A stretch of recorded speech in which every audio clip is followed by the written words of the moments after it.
Speaker कौमी assembly ने parliament से गिरफ्तारियों का नोटिस ले लिया। सारे दरवाजों की फुटेजेस तलब। सरदार अयाज सादिक ने कहा कि कल रात पार्लियामेंट में जो हुआ इस पर स्टैंड लेना पड़ेगा। हकायक और फुटेज देखने के बाद एक्शन लिया जाएगा।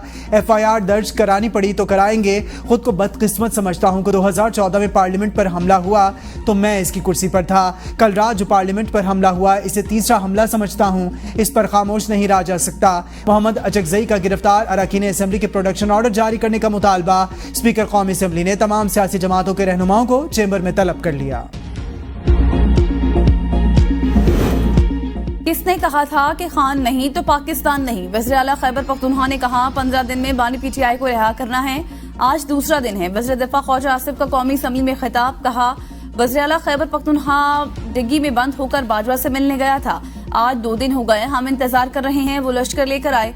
परसों तारीख का सियाह दिन था। पख्तूनख्वा पर किसी की इजारादारी नहीं है। रंगबाजी नहीं चलेगी, ये सियासत है। इस तरह मामलात नहीं चलेंगे। ख्वाजा आसिफ की तकरीर के दौरान अली मोहम्मद खान का शोर शराबा।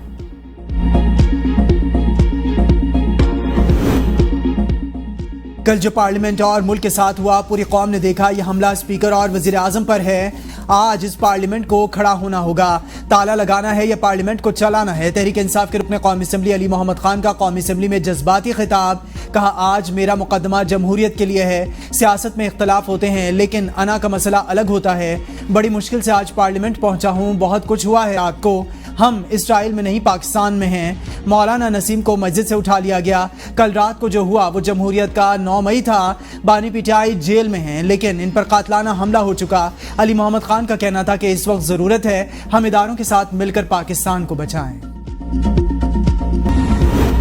चेयरमैन नादरा की तकर्री का कलअदम करार देने का फैसला मुअत्तल। लाहौर हाई कोर्ट ने चेयरमैन नादरा को ओहदे पर बहाल कर दिया।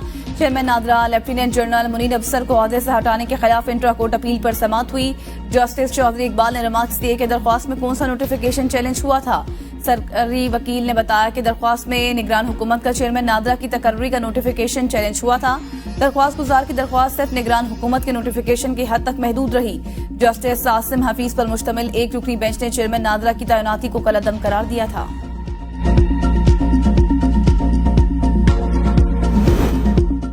खैबर पख्तूनख्वा असम्बली का हंगामी इजलास कुछ देर बाद होगा। स्पीकर खैबर पख्तूनख्वा असम्बली बाबर सलीम सवाती इजलास की सदारत करेंगे। वफाकी हुकूमत की जानिब से PTI के रहनुमाओं के पकड़ धकड़ एजेंडे का हिस्सा है। पाकिस्तान तहरीक इंसाफ के रहनुमाओं की गिरफ्तारी के खिलाफ करारदाद पेश किए जाने का इम्कान। इजलास तलबी का एलामिया जारी कर दिया गया है।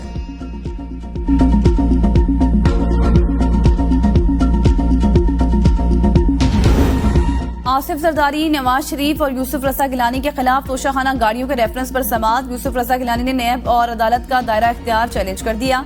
यूसुफ रजा गिलानी के वकील ने बताया कि तरमीम बहाल होने के बाद एहतसाब अदालत और नैब का दायरा इख्तियार खत्म हो चुका। यूसुफ रजा गिलानी की दरख्वास्त पर नैब को नोटिस जारी। एहतसाब अदालत ने रिमार्क्स दिए कि नैब आगाह करे तो तोशाखाना केस इसके दायरा इख्तियार में है या फिर नहीं। दायरा इख्तियार की दरख्वास्त पर 26 सितंबर तक समाअत मुलतवी।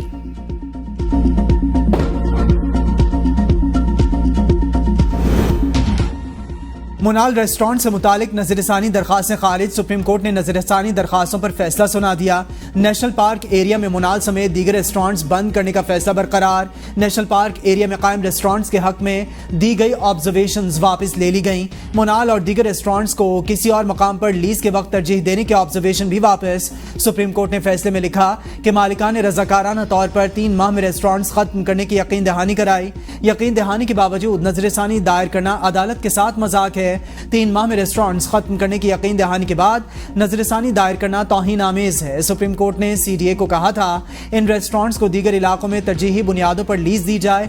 अदालत ने करार दिया कि मकाम और रेस्टोरेंट्स के लीज पर नेशनल पार्क एरिया के रेस्टोरेंट्स को तरजीह दी जाए। सुप्रीम कोर्ट लीज के अमल में तरजीह देने के अपने फैसले को हज़फ करती है। सुप्रीम कोर्ट के फैसले पर मिनोअन अमल किया जाए।